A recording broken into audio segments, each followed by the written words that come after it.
వివాహ యోగం కార్యక్రమంలో మనకంతా కూడా గోచార చక్రవశాత్తు చెప్తున్నాం కావున ఇదంతా కూడా గమనించగలరు. మీ వ్యక్తిగత జాతకమే మీకు ప్రధానంగా ఉంటుంది కావున మీరు జాతకరీత్యా ఎటువంటి దోషాలు ఉన్నప్పటికీ కూడా మీ జాతకరీత్యా పరిహారాదులు కార్యక్రమాలు చేసుకుంటే కనుక జాతకరీత్యా శీఘ్ర కళ్యాణ యోగం అవడానికి ఆస్కారం ఉంటుంది. మకర రాశి వాళ్ళకి శుక్రుడంతా కూడా మీనరాశిలో శుక్ర బుధ శని రాహు కేతుల యొక్క రాహు యొక్క సంచారం అంతా కూడా మీనరాశిలో జరుగుతుంది కావున సూర్య భగవానుడు చంద్రుడంతా కూడా ఈ యొక్క షష్టగ్రహ కూటంలో సంచారం జరుగుతుంది కావున కేతు అంతా కూడా ఈ యొక్క కన్యారాశిలో సంచారం జరుగుతుంది.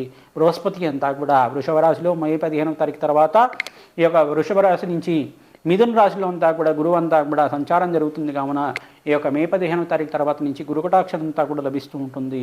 ఈ యొక్క మీరు వ్యక్తిగత జాతకం నుంచి బయటపడడానికి ఈ యొక్క జాతకరీత్యా ఎటువంటి దోషాల నుంచి బయటపడడానికి మీరంతా కూడా దత్తాత్రేయ ఆరాధన నిత్యం చేసుకోవడం వల్ల కూడా శీఘ్రంగా కళ్యాణ యోగం అవడానికి ఆస్కారం ఉంటుంది. జాతకరీత్యా మీరంతా కూడా అన్నదాన కార్యక్రమాల్లో పాల్గొనడం వల్ల పుణ్యక్షేత్రాలు దర్శనాలు చేసుకోవడం వల్ల ఈ యొక్క కంచి కామాక్షి దేవిని అంతా కూడా దర్శనం చేసుకోవడం వల్ల ఈ యొక్క శీఘ్రంగా కళ్యాణ యోగం అవడానికి ఆస్కారం ఉంటుంది. కానీ పరిహారాదులు అంతా కూడా చెప్పడం జరుగుతుంది. ప్రధానంగా చూసుకుంటే వ్యక్తిగత జాతకంలో భాగంగా మేధా దక్షిణమూర్తి ఆరాధన చేసుకోండి. దక్షిణామూర్తి ఆరాధన చేసుకోవడం వల్ల కూడా శీఘ్రంగా కళ్యాణ యోగం అవడానికి ఆస్కారం ఉంటుంది. ప్రధానంగా శివపాత్రుల కళ్యాణం కానీ సీతారాముల కళ్యాణం కానీ చేసుకోవడం వల్ల కూడా ఈ యొక్క శుభకార్యంలో అంతా కూడా పాల్గొనడానికి ఆస్కారం ఉంటుంది. కూష్మాండ దానాన్ని చేసుకోవాల్సి ఉంటుంది. ఈ యొక్క మకర రాశి వాళ్ళు ప్రధానంగా తెల్ల గుమ్మడికాయని బూడిద గుమ్మడికాయ అంటారు. ఇది అంతా కూడా బ్రాహ్మడికి అంతా కూడా సంకల్పపూర్వకంగా మా జాతకరీత్యా గురుకటాక్ష సిద్ధ్యర్థం కళ్యాణ యోగ్యత ప్రసాద సిద్ధ్యర్థం అని చెప్పేసి ఈ యొక్క స్త్రీలైతే కనుక వరప్రసాద సిద్ధ్యర్థం అని చెప్పేసి ఈ యొక్క పురుషుడైతే కనుక కన్యా యోగ్యత ప్రసాద సిద్ధ్యర్థం అని చెప్పేసి సంకల్పపూర్వకంగా కూష్మాండంగా కూడా బ్రాహ్మణోత్తముడికి గురువారం రోజునే కానీ మంగళవారం రోజు పూజ కానీ శుక్రవారం రోజు కానీ ఈ యొక్క దానానంతా కూడా సంకల్పపూర్వకంగా ఆచరణ చేసుకుంటూ ఉంటారు. శీఘ్రంగా కళ్యాణ యోగం అవడానికి ఆస్కారం ఉంటుంది. ఈ యొక్క దత్తాత్రేయ ఆరాధనలో విధానంగా శనగలంతా కూడా దత్తాత్రేయ స్వామివారికి మాలగా నైవేద్యంగా పెట్టి అంతా కూడా వితరణ చేసుకోవడం వల్ల కూడా కళ్యాణ యోగం అవుతుంది. మంగళగౌరి నోమనంతా కూడా స్త్రీలు ఆచరణ చేసుకొని మంగళవారం రోజున కానీ శుక్రవారం రోజున కానీ ఈ యొక్క గురువారం రోజునైనా కానీ స్త్రీలకి సువాసిని అర్చన విధానంగా ఈ యొక్క పసుపు తాంబూలం పూతాంబూలం పండు తాంబూలం అంతా కూడా చేసుకోవడం వల్ల పూతాంబూలం పండు తాంబూలం చేసుకోవడం వల్ల కూడా దీన్ని పసుపు గౌరి నోము అంటారు, పసుపు గౌరీ నోము అంటారు, లేదు మంగళగౌరి నోము అంటారు. ఎవరైతే మంగళగౌరి నోమునంతా కూడా ఆచరణ చేసుకుంటూ ఉంటారో కన్యలంతా కూడా మంగళగౌరి దేవి ఆరాధన వల్ల కాత్యాయని ఆరాధన వల్ల కూడా శీఘ్రంగా కళ్యాణ యోగం అవడానికి ఆస్కారం ఉంటుంది. మంగళగౌరి దేవి యొక్క అష్టాస్త్రనామాలు చేసుకొని కన్య అంతా కూడా ముత్తైదుల ఆశీర్వాదం తీసుకుంటూ ఉంటుందో తద్వారా కళ్యాణ యోగం అవడానికి ఆస్కారం ఉంటుంది. కావున పరిహారాలు చేసుకోవడం వల్ల శీఘ్రంగా కళ్యాణ యోగం అవుతుంది. అమ్మవారి యొక్క అష్టాస్త్రనామాలు చేసుకోవడం వల్ల అఖండమైన సౌభాగ్యం లభిస్తూ ఉంటుంది. ఈ యొక్క భర్తకంతా కూడా అఖండమైన ఆయుష్ పెరుగుతుంది. కావున ఈ పరిహారం చెప్పడం జరుగుతుంది. కావున అందరికి కూడా ఆనందమైన జీవితం జీవించాలని చెప్పి పరిహారం చెప్తున్నాం. ఎవరైతే నిత్యమంతా కూడా సువాసిని అర్చన విధానం అంతా కూడా చేసుకుంటూ ఉంటారో తాంబూలం చేసుకుంటూ ఉంటారో దంపతులకంతా కూడా బ్రాహ్మణ దంపతులకంతా కూడా ఈ యొక్క వస్త్రము సహితంగా పూతాంబూలం కానీ పండు తాంబూలం కానీ ఈ యొక్క పూర్ణఫల దానం అని చెప్పేసి అంటారు. ఈ యొక్క నారికీల దానం అంతా కూడా చేసుకోవడం వల్ల కూడా శీఘ్రంగా కళ్యాణ యోగం ఆడడానికి ఆస్కారం ఉంటుంది. కావున ఈ పరిహారం చెప్పడం జరుగుతుంది.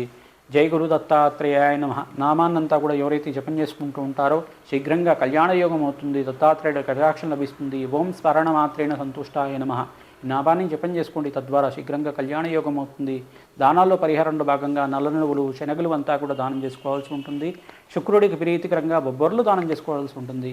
అగ్నికి నవధాన్యాలు సమర్పించండి. తద్వారా శీఘ్రంగా కళ్యాణ యోగం అవుతుంది. నవగ్రహ శాంతి కర్మలు ఆచరించుకోవడం వల్ల శీఘ్రంగా కళ్యాణ యోగం అవుతుందని చెప్పేసి వ్యక్తికి జాతకంలో దోషాలకి పరిహారం అంతా కూడా చేయించుకోవడం వల్ల కూడా కళ్యాణ యోగం అవుతుందని చెప్పేసి పరిహారం చెప్పడం జరుగుతుంది. మమ్మల్ని సంప్రదిస్తే కనుక మీ జాతకరీత్యా ఎటువంటి దోషాలు ఉన్నప్పటికీ కూడా పరిహారాలు చేయించి మీ జాతకరీత్యా దోషాల నుంచి బయటపడి ఆనందమైన జీవితం జీవించడానికి కళ్యాణ యోగం ఆడడానికి ఆస్కారం ఉంటుంది. కావున సంప్రదిస్తారని చెప్పి భావిస్తూ జై గురు దత్తాత్రేయ నమః శ్రీమాత్రేయ నమః శ్రీ వాయుగురువే నమః. యా దేవీ సర్వభూతేషు మాతృరూపేణ సంస్థితా నమస్తస్తే నమస్తస్తే నమస్తస్తే నమో నమః. ఓం నమ శివాయ శివాయ గురువే నమః. జయ గురు దత్తాత్రేయ నమః. ఓం గంగణపతే నమః. యా దేవీ సర్వభూతేషు మాతృరూపేణ సంస్థిత నమస్తస్తే నమస్తస్తే నమస్తస్తే నమో నమః. శ్రీ గురుభ్యో నమః. ఓం గంగణపతే నమః. శ్రీమాత్రే నమః. యూట్యూబ్ ప్రేక్షకులందరికీ కూడా నమస్కారం అండి. మాతృభ్యో పితృభ్యో నమో నమః.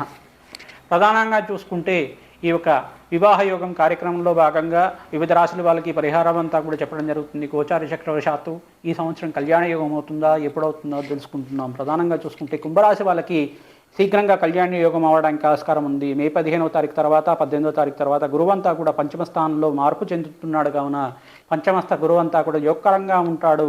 ఈ యొక్క శుక్ర శని బుధ రాహుల కలయిక అంతా కూడా ద్వితీయ స్థానంలో ఈ యొక్క షష్టగ్రహ కూటమితోటి సూర్య చంద్రుల కలయికతోటి జరుగుతుంది కావున వృషభ రాశులు అంతా కూడా గురువు సంచారం జరుగుతుంది. మే 15వ తారీఖు తర్వాత ఈ యొక్క గురువు అంతా కూడా మిథున రాశిలో సంచారం జరుగుతుంది కావున కుజుడు ఏప్రిల్ 14వ తారీఖు తర్వాత నీచ స్థానంలో ఉంటాడు కావున ఈ యొక్క మే 15వ తారీఖు తర్వాత నుంచి ఈ యొక్క నవంబర్ లోపల కానీ కళ్యాణ యోగం ఆడడానికి ఆస్కారం ఉంటుంది. మరియు గురు కటాక్షం వల్ల దత్తాత్రేయ ఆరాధన చేసుకోండి, శనకల్ని దానం చేసుకోవడం వల్ల కూడా గురు కటాక్షం లభించి శీఘ్రంగా కళ్యాణ యోగం ఆడడానికి ఇంట్లో అంతా కూడా మంగళకరమైన జీవితం జీవించడానికి మంగళవాద్యాలు మోగడానికి ఆస్కారం ఉంటుంది. కావున పరిహారం చేసుకోవడం వల్ల శీఘ్రంగా కళ్యాణ యోగం కలగడానికి ఆస్కారం ఉంటుంది. జాతకరీత్యా కుజదోషము పరిహారం అంతా కూడా చేయించుకోవడం వల్ల కూడా శీఘ్రంగా కళ్యాణ యోగం అవుతుంది. పితృదోషము పితృశాపం కానీ ఏమైనా ఉంటే కనుక, శ్రీమూలకమైన శాపాలు కానీ, అష్టమస్థాన దోషం కానీ ఏమైనా ఉంటే కనుక సువాసన వచ్చే విధానం చేసుకోవడం వల్ల ముత్తైదులకంతా కూడా ఈ యొక్క పూతాంబూలం పండు తాంబూలం చేసుకోవడం వల్ల మంగళ గౌరి నోములంతా కూడా ఆచరణ చేసుకోవడం వల్ల స్త్రీలకంతా కూడా అఖండమైన సౌభాగ్యం లభించడానికి ఆస్కారం ఉంటుంది. వ్యక్తికి జాతకం అంతా కూడా లగ్నవశాత్తు మీ జాతకరీత్యా సప్తమాధిపతి యొక్కరంగా ఉండాలి, అష్టమ స్థానంలో అంతా కూడా పాపగ్రహం లేకుండా ఉండాలి. కావున ఇదంతా కూడా సూచనప్రాయంగా చెప్పడం జరుగుతుంది. గోచార చక్రవశాత్తు చెప్పడం జరుగుతుంది కావున ఇది గమనిస్తారని చెప్పేసి తెలుసుకోవడం వల్ల మంచి ఫలితాలు లభిస్తూ ఉంటాయి. గోమాతకంతా కూడా పచ్చి ఆకుకూరలంతా కూడా సమర్పించండి. ఈ యొక్క పప్పు దోసకాయ చేసుకున్న మనం పప్పు చేసుకున్న దోసకాయ ఉంటుంది కదా, ఆ పప్పు చేసుకున్న దోసకాయనంతా కూడా గోమాతకు సమర్పించడం వల్ల దోసకాయనంతా కూడా పసుపు రంగులో ఉంటుంది. ఆ దోసకాయని సమర్పించడం వల్ల గోమాత అంతా కూడా అనుగ్రహం లభిస్తూ ఉంటుంది. గోమాత కళ్యాణం చేయించండి, తద్వారా శీఘ్రంగా కళ్యాణ యోగం అవుతుంది. శ్రీకృష్ణుడి యొక్క రుక్మిణి కళ్యాణం అంతా కూడా చేయించుకోవడం వల్ల కూడా కళ్యాణ యోగం అవుతుంది.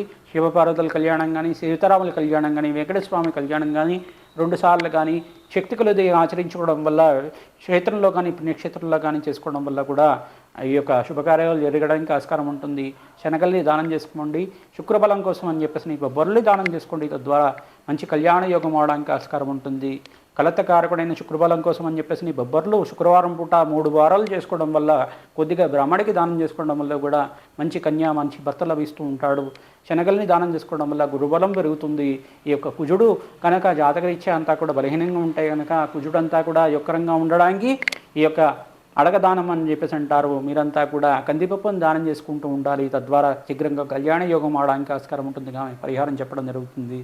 ప్రధానంగా శనీశ్వరుడు అంతా కూడా ప్రస్తుతానికి ఈ యొక్క మీనరాశిలో సంచారం జరుగుతుంది కావున మీరంతా కొద్దిగా నువ్వులంతా కూడా అగ్నికి సమర్పించడం వల్ల కూడా నల్ల నువ్వులు దానం చేసుకోవడం వల్ల కూడా కళత్ర దోషం నుంచి బయటపడి ఆనందమైన జీవితం జీవించడానికి, కళ్యాణ యోగం కలగడానికి, శని దోషం నుంచి బయటపడి ఆనందమైన జీవితం జీవించడానికి ఆస్కారం ఉంటుంది కావున ప్రతినిత్యం కూడా ఈ యొక్క తైలాభిషేకం ఆచరించుకోండి. తద్వారా అంతా కూడా శివుడికంతా కూడా నల్లనమును సమర్పించడం వల్ల కూడా శీఘ్రంగా కళ్యాణ యోగం అవుతుంది. మీరంతా కూడా పసుపుతో అభిషేకాదుల కార్యక్రమాలు చేయించుకోవడం వల్ల కూడా పరమేశ్వరుడికి కానీ, లక్ష్మీనరసింహస్వామి వారికి కానీ, వెంకటేశ్వర స్వామి వారికి కానీ, శ్రీరామచంద్రుడికి కానీ ఈ యొక్క పసుపు జలంతో అభిషేకాదుల కార్యక్రమం చేసుకోవడం వల్ల కూడా చెరుకు రసము ద్రాక్షరసంతో అభిషేకం చేసుకోవడం వల్ల కూడా శీఘ్రంగా కళ్యాణ యోగం అవడానికి ఆస్కారం ఉంటుంది. కామాక్షిదేవి కంచి కామాక్షిదేవి దేవాలయం దర్శనం చేసుకోండి. అరుణాచలేశ్వర ప్రదక్షిణను ఆచరించండి.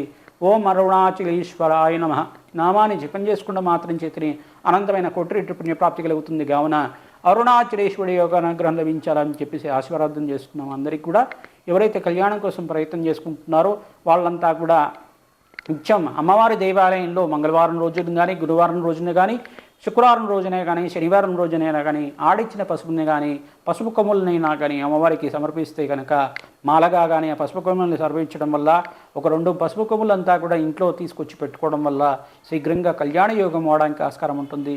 ప్రతినిత్యం కూడా ముత్తైదులు యొక్క వాయనాల్లాగా ముత్తైదులకంతా కూడా సువాసన వచ్చిన విధానంగా పూతాంబులం పండు తాంబూలం అంతా కూడా